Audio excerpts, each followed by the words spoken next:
Mas o Brasil, em números absolutos, é o país com o maior número de descendentes de judeus. Mas em Portugal, muitos judeus disseram, tá bom, a gente vai embora. Como a família Bravanel, que dessa origem veio Silvio Santos. Então, muitos deles penduravam, assim, salsichas de porcos nas janelas, assim, pra mostrar, olha, a gente come porco. Então, eles tentavam realmente mostrar pra fora que eles eram católicos, mas dentro de casa eles mantinham práticas judaicas. Parte dos descendentes desses primeiros colonizadores do Brasil são descendentes de judeus. Tem dois sinais para saber que animal que é kasher, que é a alimentação permitida pelo judaísmo, e que animal que a gente não pode comer. Quando se vai ao Nordeste brasileiro, por exemplo, tem principalmente pequenas cidades do interior, que o pessoal tem costumes que são costumes claramente judaicos. Pra mim, pra ti, quando a gente vai na casa de alguém, não, é que minha mãe sempre acende vela na sexta-feira. Mas em 348, a peste negra começa a varrer a Europa, e realmente foi uma tragédia. Se calcula que entre 30% e 50% da população europeia é dizimada na peste negra, e as pessoas buscam bode expiatório. E outra vez, quem é um ótimo bode expiatório? Os judeus, que moravam naquele bairro afastado, que se vestiam. Os ateus do povo judeu. Como Herzl, que é o criador do sionismo, ele era um ateu. Sim, e ele, sim. mas eu tô falando da beleza do judaísmo, não o contrário. Que é assim, ele entendeu que pra a sobrevivência do povo judeu, era importante a gente voltar pra nossa terra de origem.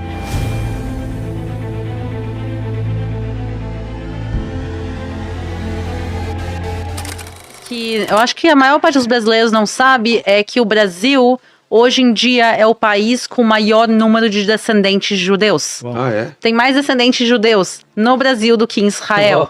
A gente tem que diferenciar o que é considerado judeu, quer dizer, pessoas que ainda mantêm o judaísmo de descendentes judeus, mas o Brasil, em números absolutos, é o país com o maior número de descendentes judeus, e justamente por causa de todas as perseguições que aconteceram, que a gente estava falando antes de perseguições e perseguições, as perseguições vão se intensificando ao longo da história, os judeus vão ser acusados justamente de querer dinheiro, os judeus são acusados de serem andarilhos, então começam várias perseguições e elas vão culminar na Espanha e em Portugal com as expulsões.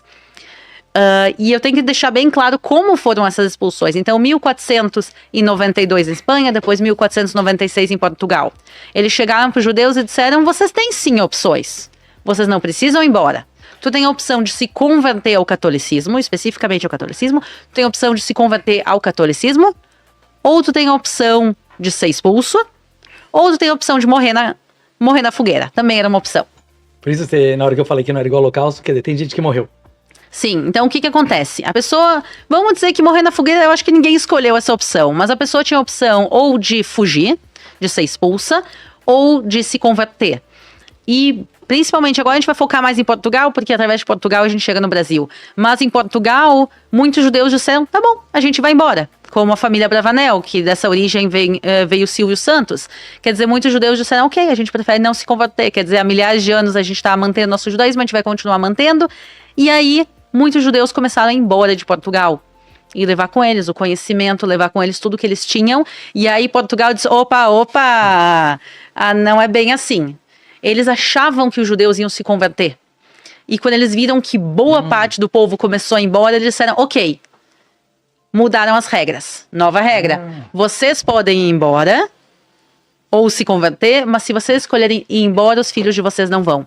Vocês podem ir embora, mas os filhos ficam. Por isso que durou mais anos? Por isso foi depois ou não? Isso foi, demorou um tempo, isso foi relativamente ainda no início. O que eles viram é que começaram massas a ir embora e Portugal não realmente queria que eles fossem embora. Tinham médicos, tinham cientistas, quer dizer, eles começaram a ver o pessoal realmente ir embora. Eu acho que tomaram um susto também, era muita gente, populacionalmente falando, e por isso eles não queriam dizer, mudamos de ideia, então eles disseram, ok, vocês vão embora, mas os filhos ficam.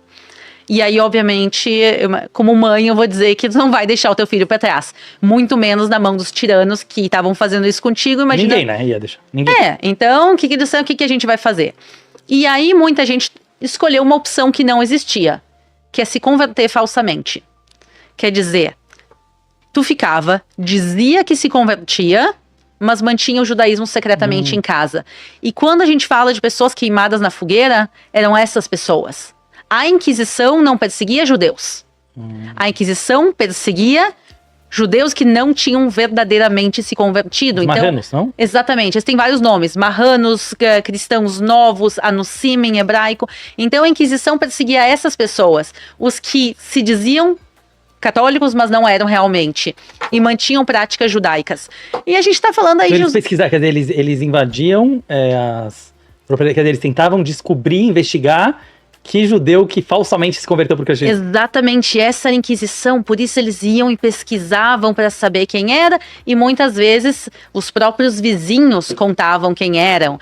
Então, eles tinham que manter realmente as aparências, porque era uma questão de vida ou morte.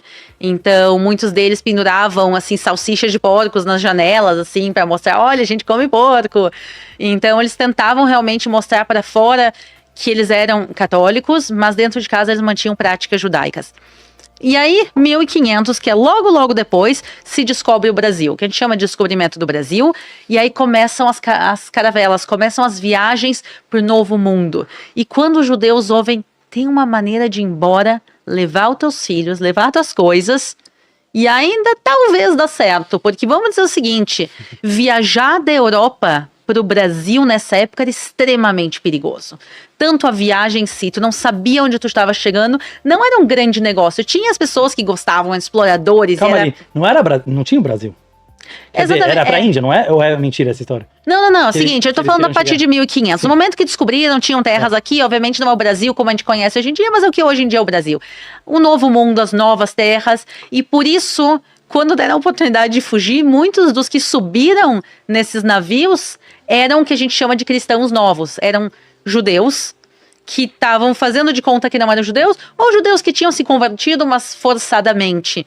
E por isso parte do pessoal que a gente chama que descobriu o Brasil, os primeiros colonizadores, eram justamente descendentes de judeus. Fernando de Noronha, por exemplo, é um exemplo. Fernando de Noronha era judeu convertido à força. E não só ele, boa parte... passado, o lugar mais bonito do Brasil. Então, eu não conheço ainda, mas eu confio na tua palavra. Então, quem sabe da próxima vez... Não, nunca fui. Tem que mergulhar lá. Eu morro de medo de mergulho. Lá, quase morei lá. Eu morro de medo de mergulho. Mas, por exemplo, Fernando de Noronha era um exemplo, e tem tantos outros.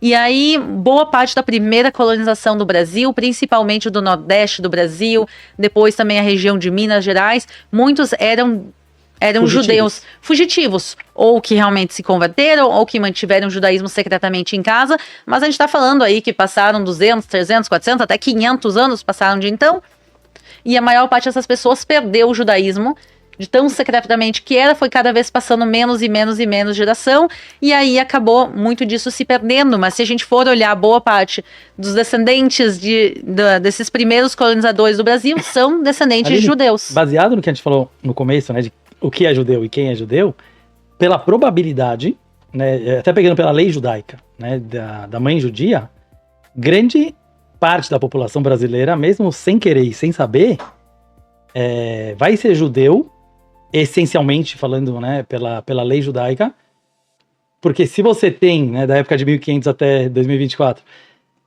a mãe da mãe, que eu não sei qual que é a probabilidade, mas não é tão pequena, né, quer dizer, de mulheres judias, você tem muitos judeus, até pela lei judaica, talvez até mais do que Israel. Eu não sei então, o que justamente acontece é que quando a gente fala pela ortodoxia judaica, é judeu quem é descendente de mãe judia. E provavelmente a gente tem muita gente no Brasil que mas que não sabe.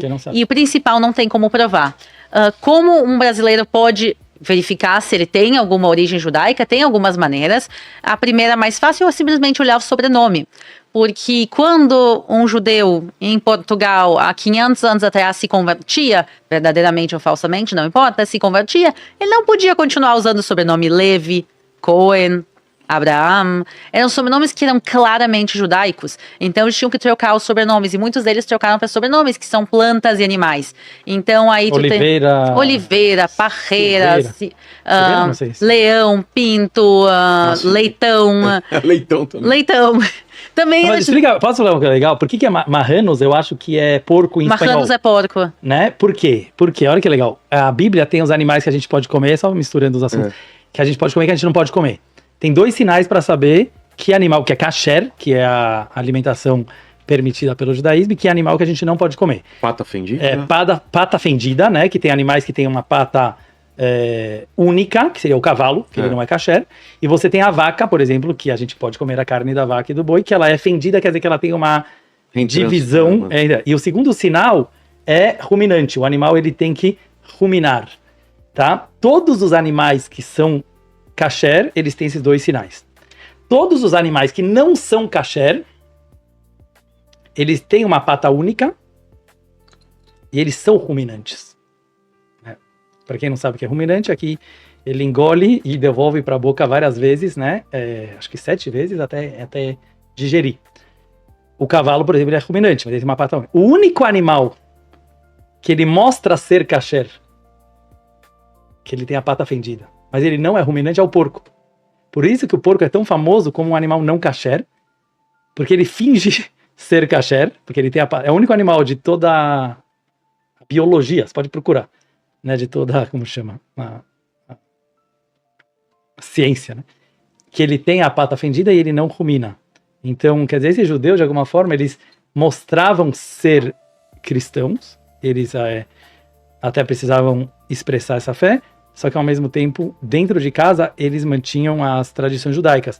Quando eu fui para Recife, e na Bahia tem alguma cidade do interior da Bahia também assim, que você encontra escondido nas casas desses cristãos novos, ou marranos, ou anusim, que eles eram cristãos oficialmente, só que ao mesmo tempo, nos bastidores, eles continuavam praticando o jejum do Yom Kippur, que é o dia do perdão, o Shabat como dia sagrado. Então é muito forte, né, na nossa história brasileira.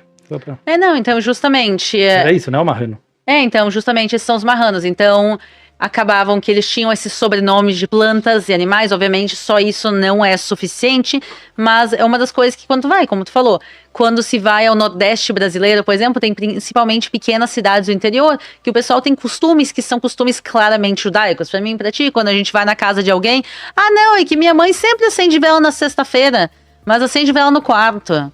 Claro, a gente acende na sala porque a gente não tem medo que as pessoas vejam. Mas não, sexta-feira é dia de lavar roupa, sexta-feira é dia de lavar a casa. A gente varre a casa de fora para dentro. Tem uma série de costumes que a gente vê que tem origem judaica. Então, assim, a gente não come porco. Tem lugares no Nordeste que não se come porco. Não, que porco é, como é que chama? Rançoso? Eles não, é que porco faz mal. Tem adventistas também, né? Que eu acho Sim. que eles guardam sábado. Mas aí já é uma questão de fé bíblica. Mas o que acontece é justamente esse pessoal, às vezes, eles têm essa coisa assim, não come porco, não come frutos do mal. Eles não, é que faz mal, não cai bem. Eles não sabem bem, eles são sepultados sem caixão, que nem no judaísmo. Então acabou que isso ficou enraizado, mas muito acabou se perdendo ao longo da história. Então eles nem sabem por que eles fazem tudo isso. Mas eles mantêm justamente práticas judaicas, e eu acho isso muito interessante, porque é uma origem judaica. Então, no final das contas, em resumo de tudo isso, quer dizer, o Brasil é um dos países do mundo, quer dizer, o Brasil é o país do mundo com a maior quantidade de descendentes de judeus, apesar da grande maioria não saber que são, buscando, fazendo a árvore genealógica, buscando as tradições da família, o sobrenome, tudo isso, às vezes a pessoa pode descobrir aí suas origens. E isso mostra quanto a gente tem em comum, o povo brasileiro e o povo de Israel. Você parou na Idade Média? Quer continuar? Eu quero. Então vamos lá. Depois da Idade Média, qual perseguição? Eu tô bem perdida já hoje. Então, o que acontece é justamente na Idade Média tem essa série de leis, essas políticas governamentais que proíbem judeus de terem profissões. Os judeus são proibidos de morar em certos países, em certas áreas, e onde os judeus são permitidos de morar são em lugares específicos chamados guetos. A palavra gueto surgiu na Itália, no único bairro de Veneza que judeus podiam morar. Então, os judeus eram excluídos da sociedade, os judeus não podiam viver com todo mundo, trabalhar com todo mundo, e vira e mexe aconteciam essas expulsões. Então, os judeus eram expulsos de um lugar para o outro. E eu acho uma das coisas contraditórias do antissemitismo é que eles faziam as coisas contra os judeus e aí acusavam os judeus de estarem fazendo aquilo. Por exemplo, obrigavam os judeus a trabalhar com dinheiro e aí reclamavam que os judeus eram bancários. Banqueiros. Eles expulsavam os judeus de um país para o outro e daí diziam, os judeus não têm fidelidade a nenhuma nação, porque os judeus ficam se mudando de um lugar para o outro. Sim, vocês ficam expulsando os judeus cada vez de um lugar para o outro e depois reclamam que eles não passam várias gerações no mesmo lugar. Então essa coisa que acontece que é meio paradoxal, quer dizer, todo tempo os judeus são acusados, e uma das coisas que, como judia, me dói tanto, ver as coisas que eram feitas na Idade Média acontecendo até os dias de hoje. Alguns dos maiores... A gente fala tanto do Holocausto, e por isso eu quero deixar o Holocausto um pouco de lado, porque o Holocausto é uma das representações do antissemitismo, é um massacre contra os judeus. Mas massacres que aconteceram, por exemplo, no século XIII, houveram muitos e muitos massacres a judeus no século XIII. Por quê? Por causa da peste negra. Aí, isso que eu ia falar. em 1348, a peste negra começa a varrer a Europa e realmente foi uma tragédia. Se calcula que entre 30% e 50% da população europeia é dizimada na peste negra e as pessoas buscam bode expiatório.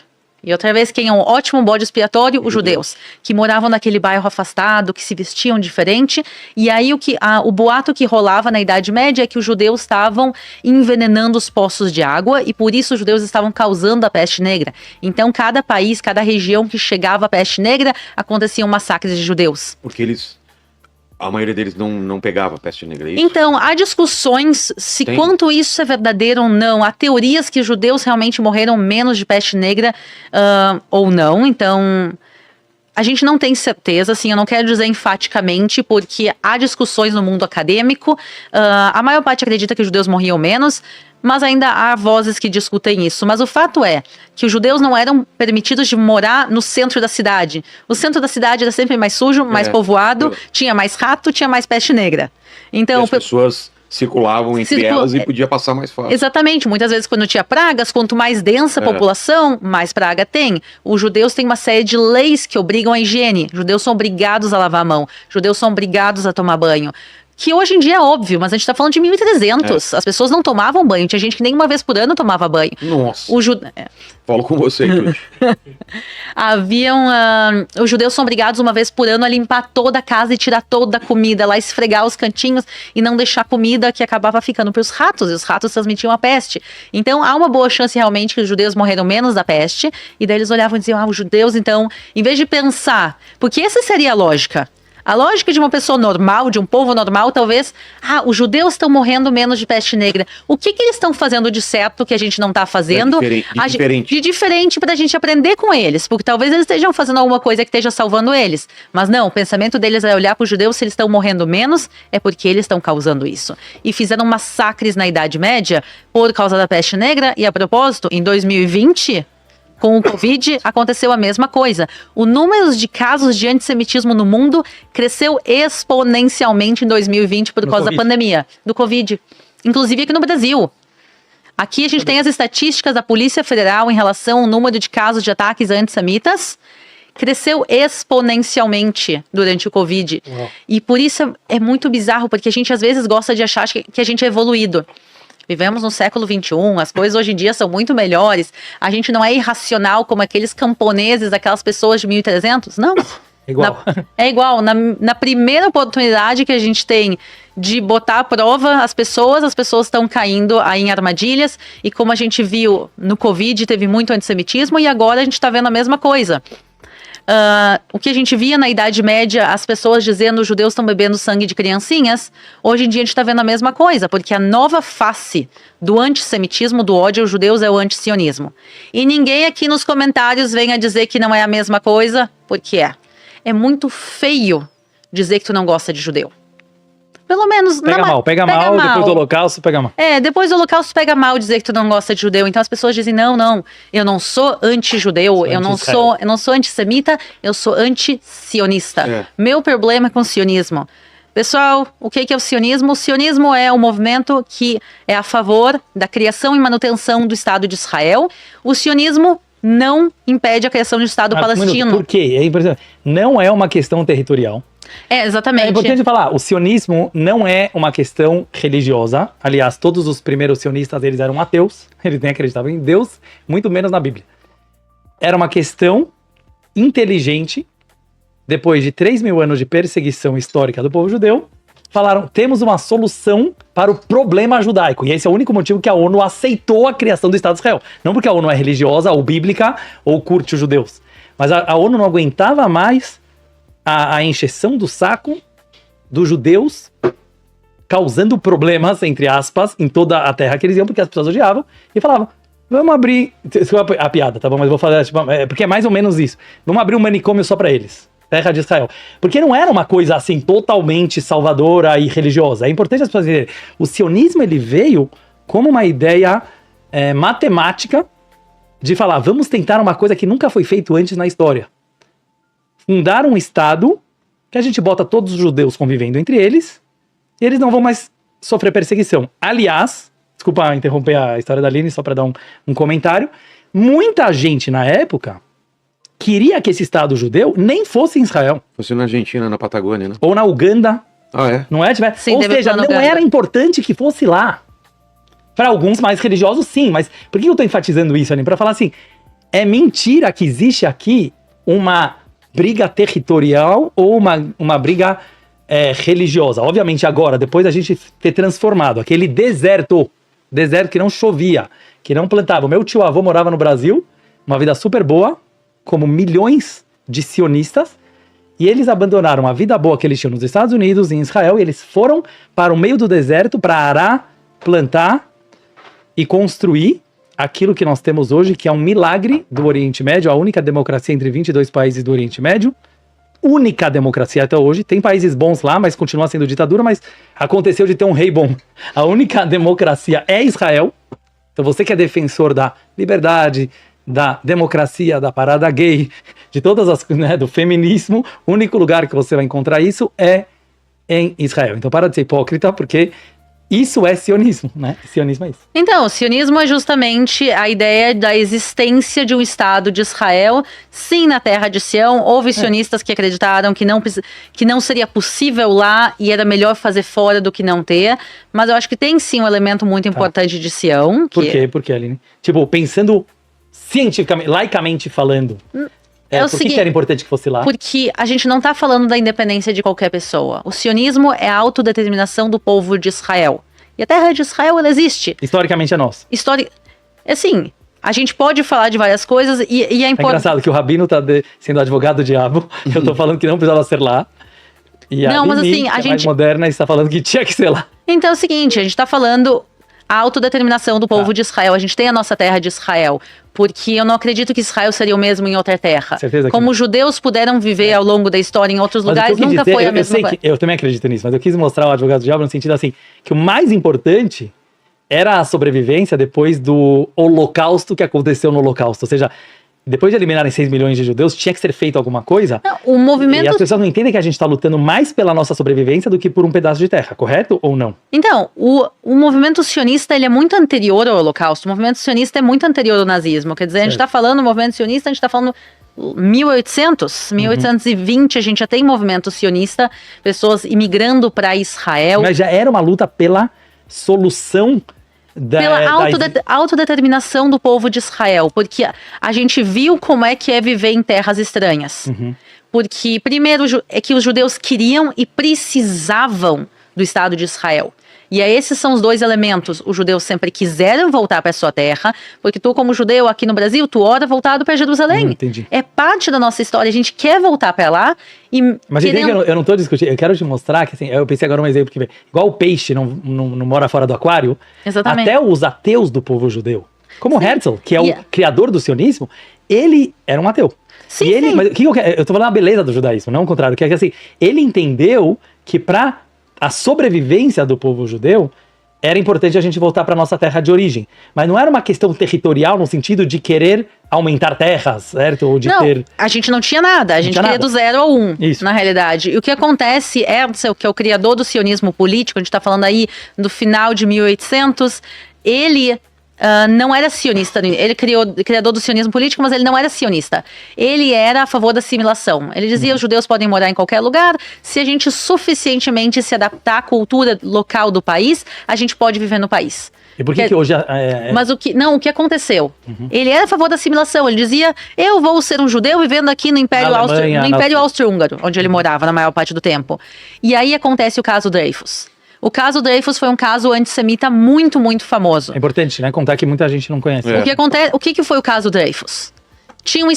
Dreyfus era um judeu francês. Francês, mas assim, olha, sou francês. Ele lutava pelo exército francês. Ele era um alto general do exército, orgulho de ser francês, e tinha um espião no exército da França. E, obviamente, quando tinha um espião, o exército francês foi buscar quem era o espião, e quem eles disseram que era o espião? O judeu. O único judeu. E ele foi humilhado em praça pública, fizeram cerimônias quebrando a espada dele, tá tudo registrado, tem registros da época, jornais cobriram, justamente Herzl, ele foi lá cobrir como jornalista esse caso, e ele viu lá aquela humilhação daquele judeu traidor, E as pessoas estavam lá, os franceses gritando: morte a Dreyfus, morte a todos os judeus. Morte a Dreyfus, morte a todos os judeus. O Dreyfus era simbólico. Então, primeira coisa, se descobriu logo depois que não tinha sido Dreyfus, que Dreyfus não era o espião. Dreyfus, ao contrário, ele é super fiel à França. Outra pessoa era espião, mas o espião sabia que no momento que descobrisse que tinha um espião, o mais fácil era usar o judeu como bode expiatório. Mas o que chama a atenção de Herzl é: Dreyfus traiu a França. Ele não sabia que Dreyfus era inocente, e eu acho que também não é esse o ponto da história. O ponto é, aquela pessoa sendo inocente ou não, as pessoas estão saindo na rua e gritando morte a todos os judeus. E aí... Mas é parecido com... Eu quero falar depois um pouco sobre isso, porque, digamos assim, a história de Jesus, né, que muitos brasileiros seguem. Mesmo se foram judeus que entregaram ele, né, que pode ser uma coisa discutível, se foram judeus, se foram os romanos, mas assim, você culpar historicamente todos os milhões de descendentes, né, aquilo que eles chamam de reparação histórica, é quase que uma burrice, não é? É uma ignorância. É uma falta de conhecimento bíblico também. Mas mesmo que fosse, Aline, eu quero dizer, digamos que os judeus eu quero mostrar mais fundo, entendeu? Digamos que 5 gatos pingados entregaram o Jesus, que também era judeu.